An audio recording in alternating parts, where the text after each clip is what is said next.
This is Coach Jason Ballard, and I'm a business wingman. Over the years, I've learned a lot from working in our family construction business, serving as a senior officer in the United States Air Force, and running 12 different organizations around the world. Many people helped me get to where I am today, and it's my mission in life to serve as a personal wingman to others. That's what this podcast is all about, providing knowledge, tools, resources, and mentorship to help people soar to their highest altitude.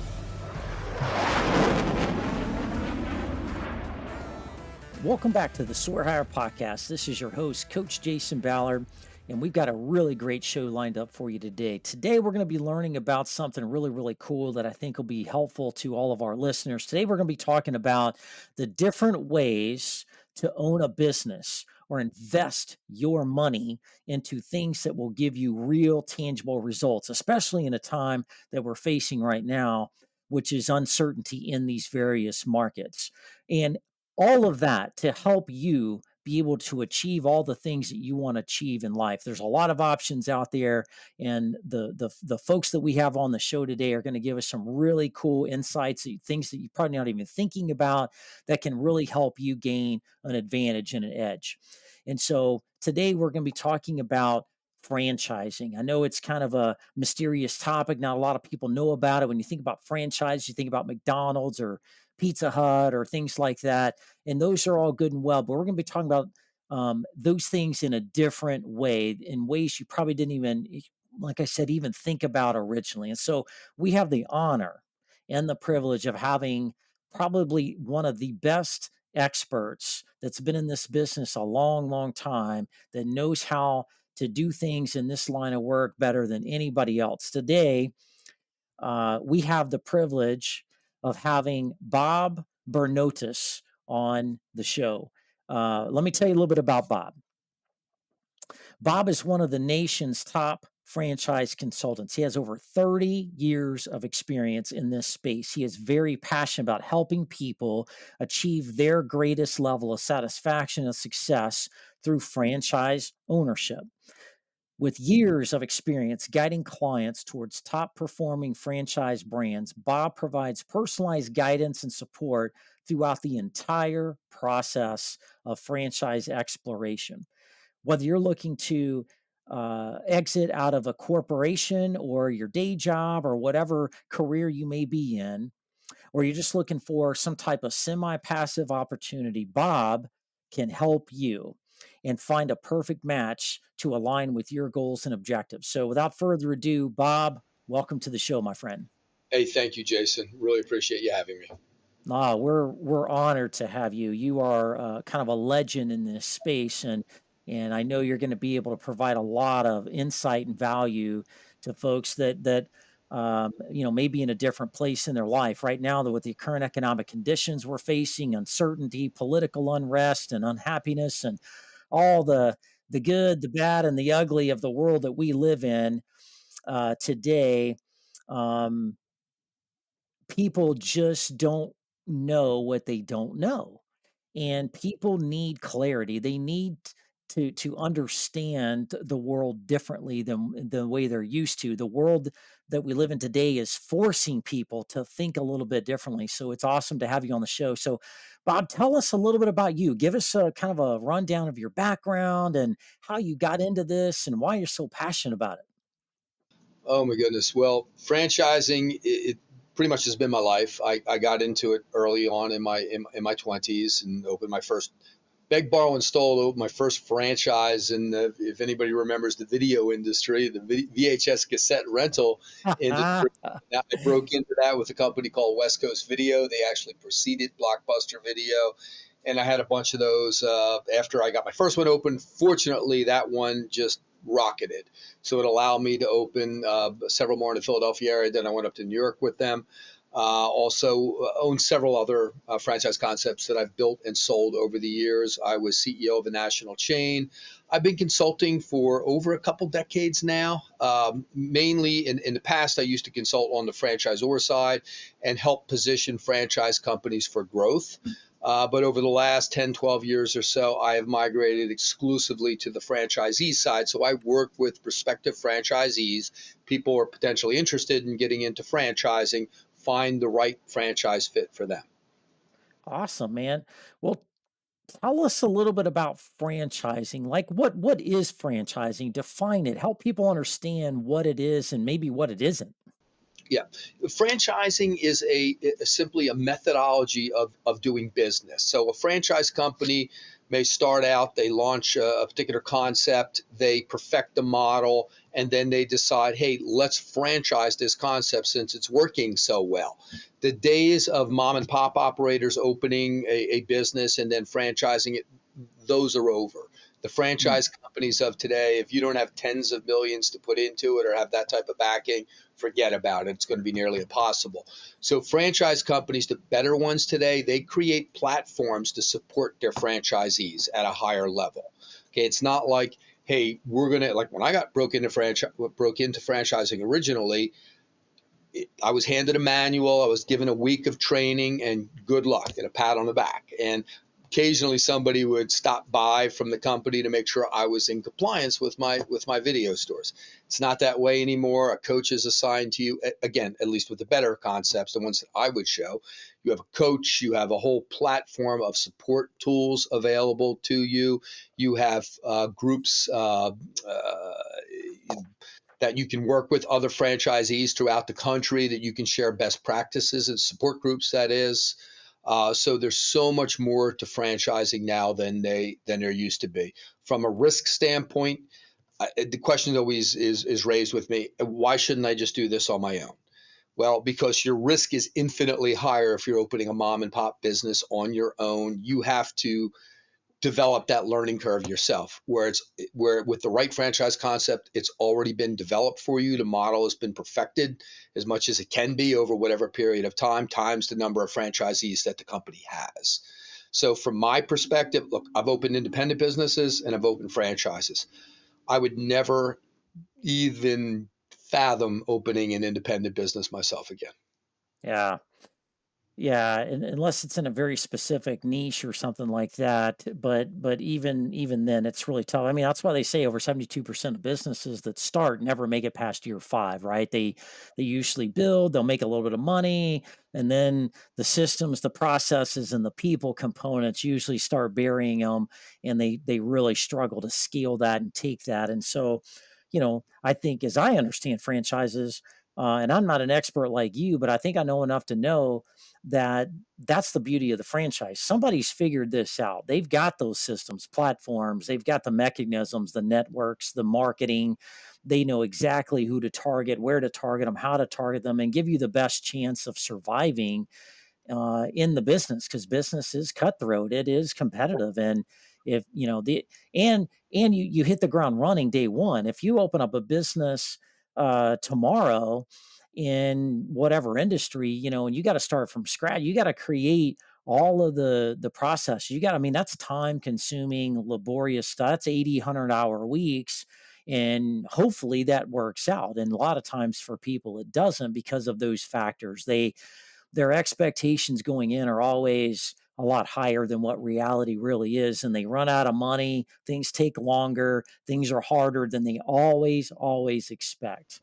Yeah, and you hit on the top reason why people fail in business. They run out of capital before they figure it out. Yep, absolutely. So kind of give us a context here, Bob, of how many franchises are out there. How big is this? Yeah, it's well, there's over 4,000 different franchise concepts out there. So Whoa. it's huge, and it ranges everywhere from concepts starting in, let's say, the 50, $60,000 range, up to how many millions would you like to spend. There's lots of concepts that would fall in the 100 to 500K range, where I'd say most of my clients are falling into that range. And not that you have to lay that all out. I mean, there's financing available, and there's certain entities that really specialize in franchise lending, and I work regularly with those entities. So 4,000 different existing franchises that have been around for a few years, that that have proven success for people to choose from. That's a lot. Well, I didn't wait. I didn't say that are proven. I wouldn't honestly, from my perspective, I wouldn't go near most of those franchises. There's some great concepts out there, and if you fall into the right one, you can do phenomenally well. But there's a lot of franchises that I would avoid as well. So how do you know which one to stay away from, which one not to? Obviously, connecting with a guy like you that understands this, but with 4,000, there's gotta be some mediocre ones, some bad ones, and some good ones. How do you navigate that? Yeah, and that's the $1 million question. And number one, if you go online and start searching for franchises, usually it does not end well, and usually Okay. people get very frustrated and they end up not buying, and that's probably a good thing that they don't buy. If they get lucky and they land on the right franchise, fantastic. But so many of these concepts, if you go online and search, they're showing you what they want you to see. You're not seeing what's behind the curtain. You're not seeing the numbers behind the franchise. So I strongly suggest if any of your listeners want to potentially pursue or learn about franchising, find a mentor, find someone who understands the franchise space, spent a lot of years in franchising, either as a franchisee or a on the franchisor side, and preferably somebody that has seen it from both perspectives. Because trying to do this on your own, it is so easy to make a mistake. I got lucky with my first franchise, and again, the video industry, and you know what happened to that industry? It Yep. went away.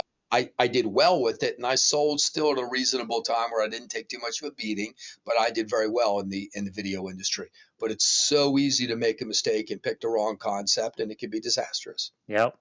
Yeah, as a business coach, I've seen people succeed with franchises and I've seen people not succeed with franchises. And you're absolutely right. I mean, connecting with there was one particular guy, he was a fellow veteran and he lived in my general area here and he connected to a painting franchise. Obviously, I'm not going to name which one it was. And it was, I would put it in the category of relatively new, the first probably 3 to 5 years of them trying to franchise it. They still hadn't really got their processes and stuff down. It was still kind of clunky and rough. This guy invested in it and he was paying a ton of money into the franchise, wasn't getting as much out of it. The marketing wasn't that great. And, he hired me to kind of coach him and kind of make sense of this. Should I stay in this? Is this really worth it? I don't feel good about it. And it was horrible. It was not a good franchise for him. And unfortunately, I came in way late in the game after he'd been involved with it for about 2 years and he had another, I think, 5 or so years of royalties and stuff to pay into it. And he was struggling. He was really struggling. It was painful. He'd send stuff to the franchise to try to work on stuff, and it just didn't go well at all. They weren't responsive. It was Wow. um, uh, just not very mature at all. And it ended up being well, he got out of the business, whatever money he put into it, he lost it. And he ended up getting a day job, went to work for the government as a civil service employee. And it was kind of a sad story because they lost money in the deal. Yeah. But that happens out there quite a bit. It does. I mean, there's again, like I said, there's so many franchises I wouldn't go anywhere near. Uh, there's I tend to work with franchise brands that are at least the ones that I like to recommend. I feel most comfortable recommending. It's not so much the age of the brand, how much experience they've had, or how long they've been in it. It's what's behind the brand. Yep. So the trend is now that more and more of these franchise companies are being bought by a larger organization that has experts in franchising that likes the platform, likes the space that they're in, and helps them grow their business. There's also entities called FSOs, franchise sales organizations. a lot of them out there, but there's several that are really good. One in particular I work with a lot because I know the scrutiny that they put brands through. I know what type of boxes that those brands have to check to get into the portfolio of one of these groups. I know the guidance that these groups give them, and I know how selective these groups are. So typically, when a group like that takes on a brand, that brand's going to be successful, and that brand's typically going to be all over the country in a relatively short period of time. Yeah. But I don't unless the brand has the right amount of capitalization behind it. They have a strong management team that's been there, done that before. They have strong franchisee or unit economics, meaning the franchisees are doing well financially. They've been trained well, they're supported well, and unless they validate it well, meaning their franchisees say nice things about the company. These guys have trained me properly. They support me properly. I'm making money, and I would do this all over again. Yeah. If those boxes aren't checked with any brand, I will not work with it. Yeah. Well, that's great to know that there are ways to, research and evaluate things on a kind of even Steven level, so you kind of know what you're getting into out there, because each franchise should be providing people that are candidates looking to franchise with them with I forgot the name of the term. It's like the FDA or the FDD, franchise disclosure. FDD, thank you, thank you. And that's supposed to disclose all of their financials for the past number of years and profits and, Mhm. all kinds of really, really good data. But, also, you should have an opportunity to go to the franchise itself, wherever the headquarters is based, tour Right. the facilities, meet the leadership team, kind of understand the values of the company, the background, the history, the legacy of the company. There's a lot of things there that are critical, and if you don't have the right leadership in place, that's really a servant kind of, people use servant leadership all the time, but it really, good franchises that I've seen, Bob, and you can correct me if I'm wrong, are people that are there. Obviously, they want to make money and grow their franchise base, right? That's what the business they're in, but also are very, caring and supportive of the franchisees, knowing, this is new and they've got a great system, a great support network around them to help them in all the ways to be successful. And if they follow the recipe, they should be successful. So Jason, you nailed the essence of franchising. Okay, when I was CEO of a franchise chain 15 years ago, and in the mission statement I created, one of the lines in the mission statement was, "Your success is our success." Meaning you cannot be successful as a franchisor unless you make your franchisees successful. And the companies that adopt that principle, they tend to exceed with flying colors. The companies that don't, and there's plenty of case studies of companies that didn't, and I won't name those companies, but there's some franchise organizations that have just been awful franchisors, and their mentality was, let's see what we can extract from the franchisees, and let's give them as little as possible in terms of resources we don't want to spend on them. And I think that's a foolish approach. Those Yep. companies generally don't last long term. It's the companies that adopt the approach that we're going to do everything in our power to make you successful. And there's brands out there that's their focus. And there's brand Yeah. families, they're part of larger organizations, and there's real resources behind some of these brands. The days of mom and pop franchise companies, hey, I opened a restaurant, the restaurant's doing well, let's franchise it. And they hire a franchise attorney, spend $150,000, hire a franchise sales guy, and it falls on its face. Or maybe they open a couple of locations, and the locations just completely, they're duds. Yep. The whatever the concept is, that's not nearly as important as the franchise piece of it. Okay, Yep. so a lot of people can start something and be successful with it, but the duplication of that and making it work for the lowest common denominator, that's where the key is. And that's Mm. why when you have these people that have become franchise experts and they roll up other brands into their portfolio, they know what they're doing, brands can really start to take off at that point. Yeah. Yeah. these franchise, they're almost like corporations. Like you got to think, if you're going to do a national chain of restaurants or hardware stores or whatever that may be, you got to think like a corporation. You got to think big. You got to think strategic, and it requires really good seasoned leadership.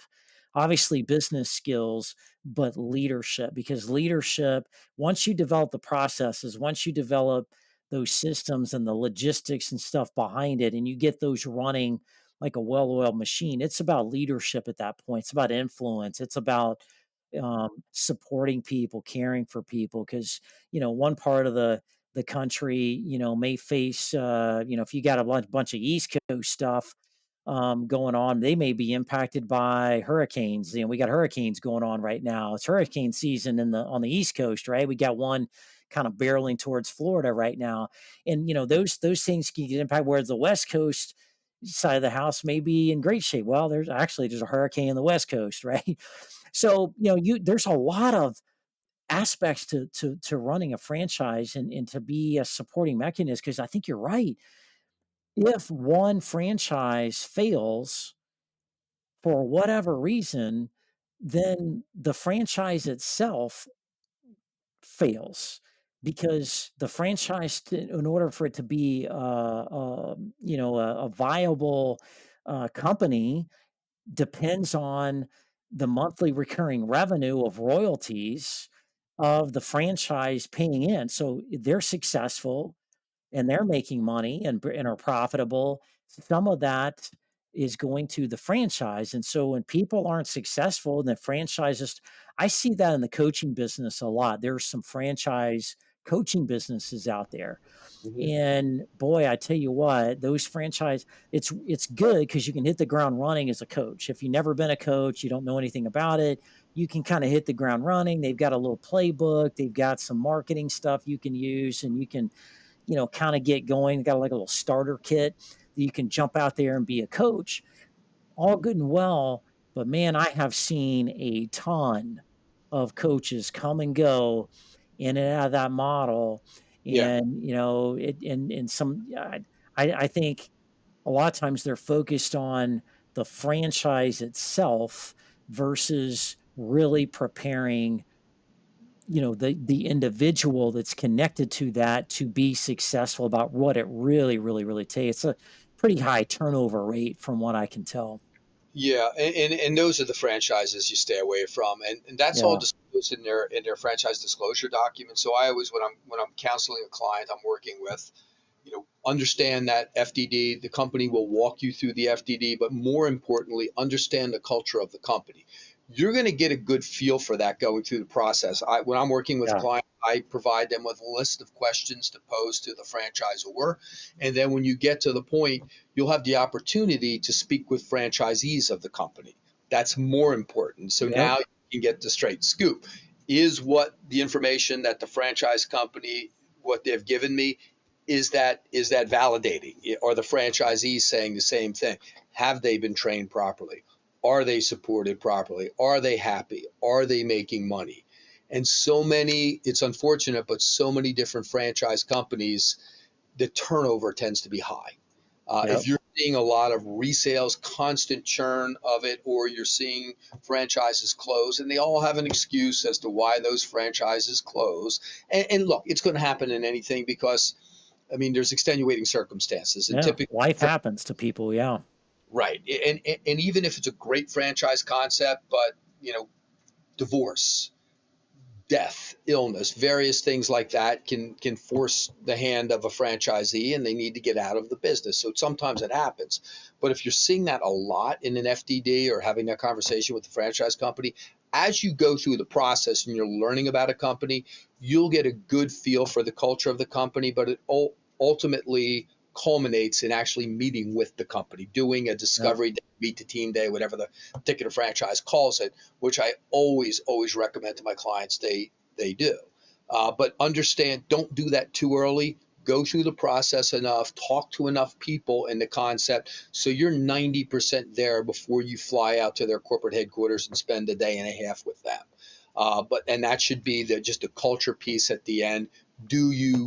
Are you in line with their culture? Do you feel good about these people? Yeah. Well, let's break that down though, Bob.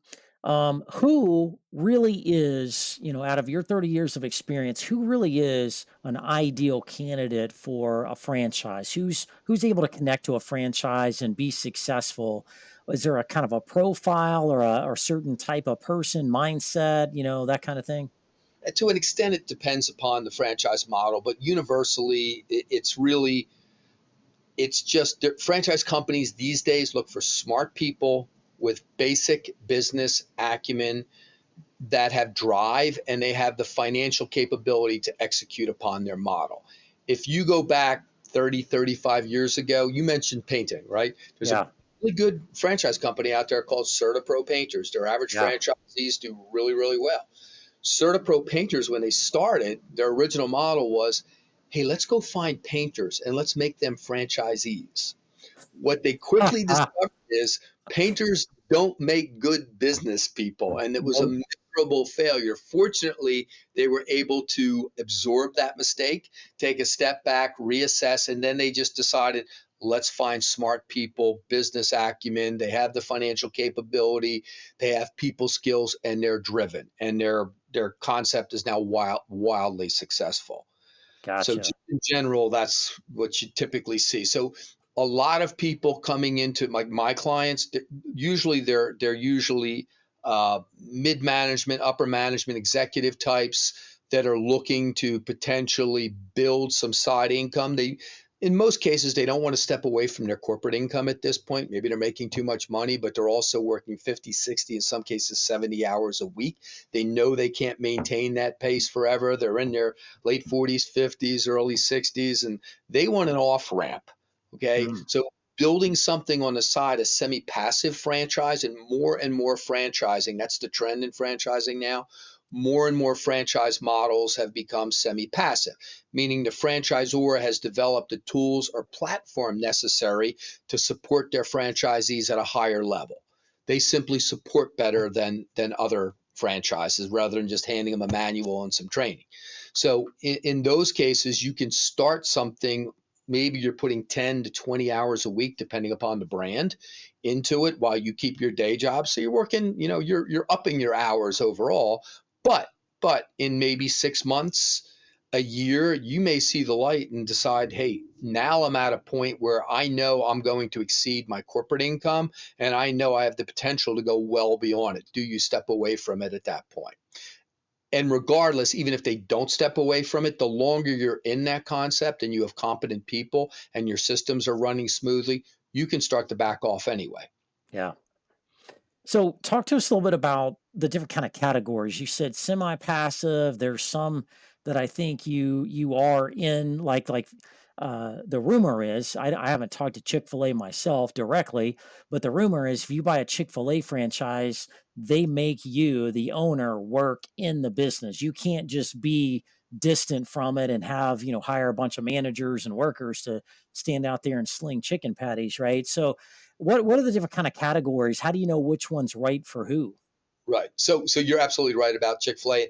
Look, they call it a franchise. It's not really a franchise. I mean, you spend very little to get involved in Chick-fil-A.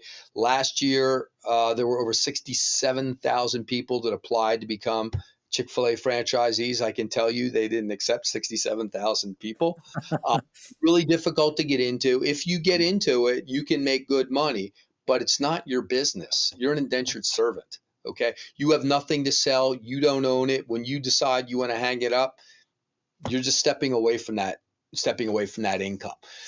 So to answer your question, though, there's really three different types of franchises. There's full-time opportunities that you jump into full-time, the franchise, or once you doing it on a full-time basis, at least for some period of time. 99% of those franchises that are full time eventually will become semi passive and maybe even passive over time once you have the right people and systems in place. Then there are semi passive franchises, which are concepts which I just kind of mentioned to you. There, you can put 10, 20 hours a week into it. You're putting some time into it, but over time, maybe a year, you can start backing off and putting a lot less time into it. I just bought a franchise that was a semi-passive franchise, and it came about because one of my clients that I was working with, who is relatively local to me, he said, he loved the concept that I showed him, but he didn't have enough money to do it. So I liked the concept. I liked him as an operator, and I said, John, I'll invest in you. And so we started talking about one unit, which then turned into 3 units, which then turned into, I brought a couple other investors into it, and it turned into a 6 unit package that I just signed last week. And we're going to be launching that probably the first unit in 5 or 6 months from now. But that's an example of a semi-passive concept Hmm. where someone can step into it, put part time into it. You open the first unit, maybe you have a developmental schedule, and 6 months later, you open a second unit. Maybe a year later, you're opening a third unit. And franchise companies typically like to see franchisees grow that way. Uh, then there's passive concepts. Passive concept doesn't mean you're not spending any time, but it could be a few hours a month. Those are things like car washes, automated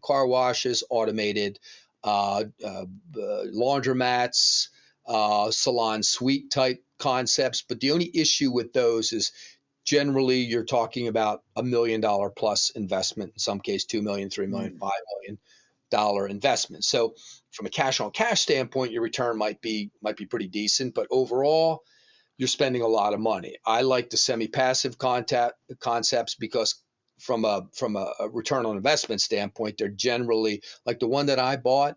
A single unit is 300K. I can't get into the numbers, but Yeah. the unit economics on it are phenomenal. There's a reason why I bought it, and it's one of, if not the fastest growing franchise in the country right now. But the unit economics are absolutely off the chart with this one, so Mm. I saw it as a really good investment opportunity. So, can you use this as an investment versus, hey, I don't like my corporate job anymore. My boss is a jerk. I'm going to go do my own thing, not work for the guy anymore. That's one way to do it. You described a situation where somebody stays in their day job and does this kind of as a side hustle, as a semi-passive thing. But can you also do it as like an investment where you've got some money, you came into an inheritance from your rich uncle or something, and you got some money you don't want to put in the stock market right now, real estate's kind of iffy right now, whatever. Is this a great investment opportunity? Are you seeing good returns on investment? In the right situation, it is. And again, a passive franchise concept would be, I think, a much better investment these days than real estate because your cash flow is going to be considerably better than you're going to see. With Yeah. real, I find with my real estate investor clients who are in real estate and then they also invest in franchises, across the board, they will tell you the return on investment in a franchise is infinitely better because your cash flow is going to be better. You have active cash flow, whereas in real estate, it might be it's an equity play. You're building equity over years. It's a Yep. 15-20 year play typically, unless you're buying just in cash. Whereas and you can apply the same principle to a franchise company, especially with a passive concept, but with a semi-passive concept. So I have clients who come to me who are interested in just putting cash into something, but they don't have any time to operate. They don't want to get involved in operation. Yep. Maybe it's a small group like the concept that I just bought. I brought several other investors into this that were people that expressed interest to me that they would be interested in investing. I have someone who I think is a strong operator in a strong territory with a really strong concept. So sometimes I'll put those deals together if I'm working with a candidate and that's what they're looking for. Man, that's awesome. A lot of different options, a lot of different opportunities here to leverage your money, to invest your time and your resources, to maybe diversify your portfolio. A lot of people are all nervous of the stock market, interest rates, all of these things, have certainly caused people to pause, especially if you're in your 50s and 60s. You're kind of starting to see the light at the end of the tunnel on retirement and the economic situations that we're in. If you're not careful, they can be causing people concern. So there Sure. are a lot of opportunities here, and franchising and different variations of it to give people options and things they may not even thought about. Talk about the process a little bit, right? So you mentioned a little bit about the profile, like, yeah, a certain kind of person that's a go getter. kind of mid-level manager, executive level. It's got some experience as a leader, people management, got some maybe business skills that understand the basic business acumen and aspects of it. But talk about the process. Like what if I wanted to go into a franchise today, I'm like, Bob, man, you're awesome. I love you. Talk to me about 4,000 franchises. Let's take a look at this. I want to do something. What's the right fit for me? How does that work? What is that journey people go through? Okay. Well, so the journey, look, it doesn't happen overnight. The journey generally is 8, 10, 12, maybe 14, 16 weeks. I've worked with some clients for a couple of years Yeah. until we finally pulled the trigger on something. But my process is as follows. The first step of my process is a confidential questionnaire. Takes a candidate maybe 20, 30 minutes to complete it, but it gives me the initial information I need on that candidate to start doing my job properly. Then we do a consultation. My consultations generally last about an hour to an hour and 15 minutes, and we'll review the confidential questionnaire together. I'll have lots of questions for the candidate, and I'll answer any questions that they have. I also, by the way, help with financing. I work with all the top financing sources to the franchise industry. After I've had those first two steps with a candidate, I go to work behind the scenes and I create what I call a profile, which is usually a 2-3 page summary of the candidate, who that candidate is, and what's driving them, and what their financial capabilities are. I use that to start matching them with franchise concepts. So I may start out with several dozen different concepts that I think will be a pretty good fit. I do my territory checks. Once I do my territory checks, usually cuts the list in half depending upon their market, because half maybe or more or maybe a little less will be sold in that market. I try to whittle the list down to maybe a half dozen that I think will be good fits. We do the next step is the brand review call, and I will send them a list of those franchises prior to that call, half dozen or so. On the call, we'll discuss the franchises. We'll maybe review their website. I'll answer any questions for them about the franchises. I will give them my opinion on each of the franchises. Then I say, hey, Mr. Candidate, which one or two or three are you most interested in to take a deeper dive into? I don't want you trying to investigate a half dozen brands. It will be absolutely overwhelming if we do that. So once they identify that, let's say a couple brands that they like, then we talk about how to take a deeper dive into those brands, and I guide them through the investigation of those brands.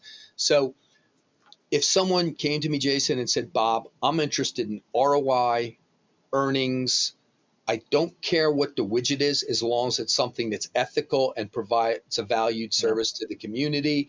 And I need something that's semi-passive. I'm not going to walk away from my job. First of all, that is my typical candidate. Most of my candidates fall into that bucket. If someone has a passion play and they tell me, Bob, I want to be in a pet related business because I love my dog. Or I want to be in something that's food related, maybe baking related because I love to bake. That's not the best reason to get into a franchise, because Yeah. often what your passion is, you can learn to hate if you're not doing well. So when someone says, I want to be in a pet franchise, I often ask the question, well, do you want to make money? And, and, Ah, and if they want to wow. make money, then I gently tell them, maybe we want to look at it. There's some really good things in pets, but as an overall category, it's not my favorite.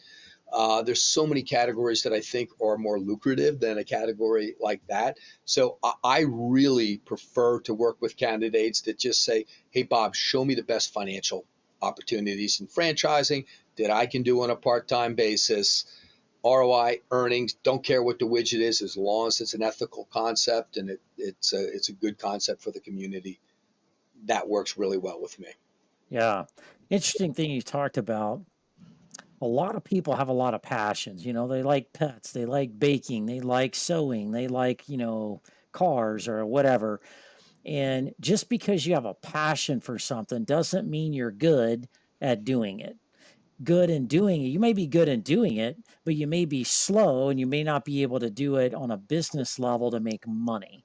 Right. Mm, So I think that's a really important lesson. Just because you care about things and you do things, my neighbor down the road from me is very passionate about cars. He's an engineer. He likes taking cars apart. He can do all the auto body work. He does all of the parts replay. he bought an old sports car and was stripped it down to nothing, built it all back brand new again, painted it, does all the work himself. I mean, he's super, super talented Right. guy, but I think would not do very well in the business of doing that because he's very meticulous, he's very slow and methodical and detail oriented. He likes digging around in there. It's a hobby. Yep. It's a passion and a hobby for him. That's not the same as a business, right? A business is Absolutely. you love it. It's great. You've become an expert, being very effective and efficient about getting a car in, fixing it, sending it out the door, making money off of it, and getting another one in the door, fixing it, get it out the door, make money, right? Hmm. Two different things. And so I think that's important for people to understand. Yeah. Yeah. I mean, the passion play for some people, that's what they want. And it doesn't Yeah. matter if they make much money do it. Great book, by the way, the E Myth or E Myth. E-Myth. Yeah. E-Myth Revisited, Michael Gerber. Yeah. There you go, and that it talks about that. There's some case studies in that, and I think that book is great. But yeah, I've seen that happen too many times, and sometimes I will disengage with a candidate simply, and I'll pass them on to a colleague simply because I don't want to take them down that path because if they get into something and they're not successful with it, I don't care how much of a passion it is, it becomes an arduous process. Yeah. Running something is just not profitable. So, first and foremost, from my perspective, I want to make sure my clients make money, get the best Yeah. return on investment they possibly can. We'll figure out the other stuff later. Yeah. Yeah, that's very important because a lot of people have a lot of good ideas and they're out there bebopping around in their day-to-day lives with their colleagues at work or their family members and like, hey, wouldn't it be a great idea if we did X? And man, I'm seeing a need over here. And because there's a lot of people with good ideas and then they're smart people and they see they're opportunistic, heck, Right. I'm one of them. I can, I go out to places. I'm like, man, they really need to do X, Y, and Z here, man. They're, doctor's office recently, and there was some major breakdowns there. And I'm like, oh my, I have my coach hat on, right? I'm like, oh my God, they are missing this whole thing. If they could fix that, they can really take things to the next level.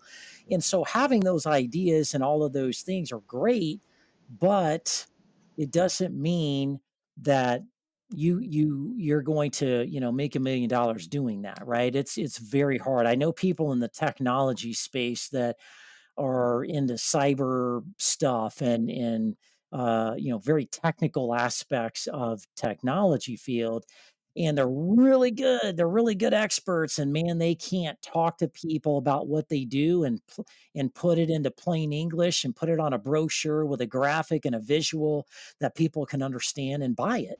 Hmm.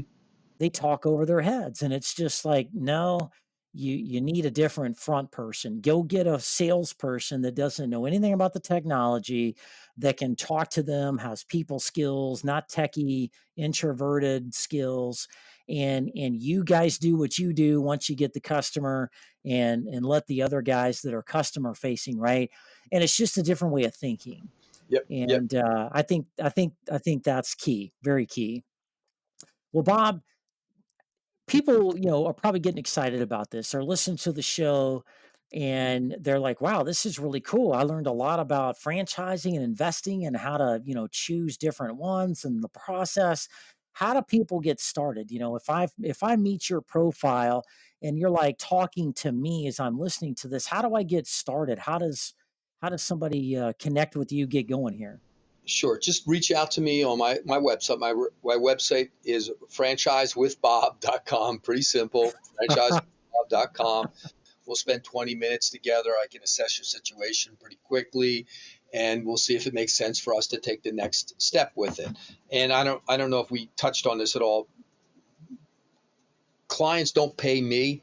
I'm actually compensated by franchise companies for bringing qualified people to them. So my service is free for anybody that I work with, but it's important to also understand my allegiance is to my clients. It's not to the franchise companies. I can work with any of these franchise companies out there. I have no allegiance to them.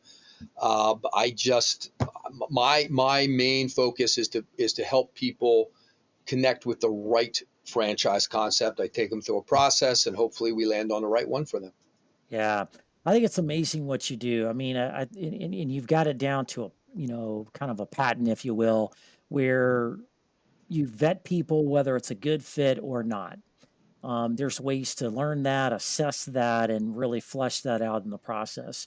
If you do, then there's another yet process you go to where you can meet people, talk to people, understand those things, figure out the financing.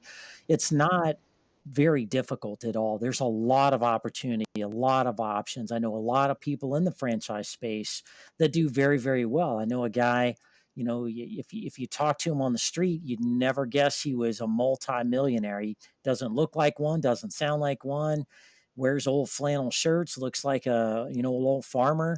Dude has 10 Papa John's Yeah, franchises, there you go. different stores. He's got other franchises where, I mean, and it's a great investment if you do it right and you're willing to learn and do the right things. It can be very, very rewarding. So Bob, Just don't make a mistake on the first one.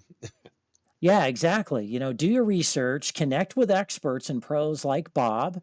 And again, you're not compensated off the individual. It's free to talk to you and go through that process and learn. And the process will inform you that this is not good for you. You should not consider this, or it'll inform you that, yeah, this is a good fit for you. Here's some options. You got 4,000 choices. Let's whittle them down to maybe 5 or 10, as Bob said, and find the right fit for you. There you go. And sometimes I think people are surprised with what may be a good fit for them. I talked to a guy similar to you, Bob, many years ago about this. Guy came back with 5 choices. One of them was like tree trimming. Another one was like some specialty haircut place. And I'm like, really? I'm in military. Does it look like I need a specialty haircut place? I did not get why he came back to me with these choices. He's like, oh, no, you don't understand. I'm like, well, educate me. And he came back and explained why I was a good fit for that. And when he did, it started clicking. I started understanding different aspects of this business model that I didn't understand initially. It was very educational. Mm, Obviously, I did not end up going into that. I didn't feel that was the right fit for me. I right.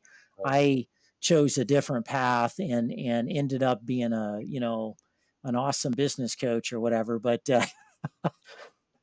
joke intended there. Yeah, But it is a fascinating space. There's just an overwhelming amount of opportunity there. And so, Bob, I thank you for what you do to help people, help them achieve their dreams. People are sitting around every day stressed out and worried about what's next. And am I living my ideal life? And I think you do a great job of helping people, achieve that. yeah. Thank you, Jason. That's kind of you to say, and you are a great business coach. Your reputation precedes you. I've heard about you for some time. Well, I appreciate you, man, and great to have you on the show today. Um, Please reach out to Bob. We're going to put his website and his contact information in the show notes, as we always do.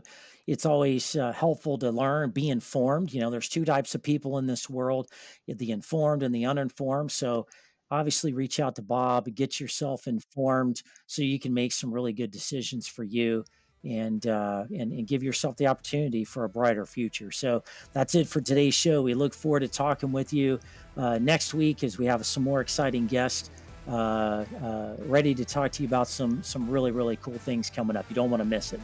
Have a great week, everybody.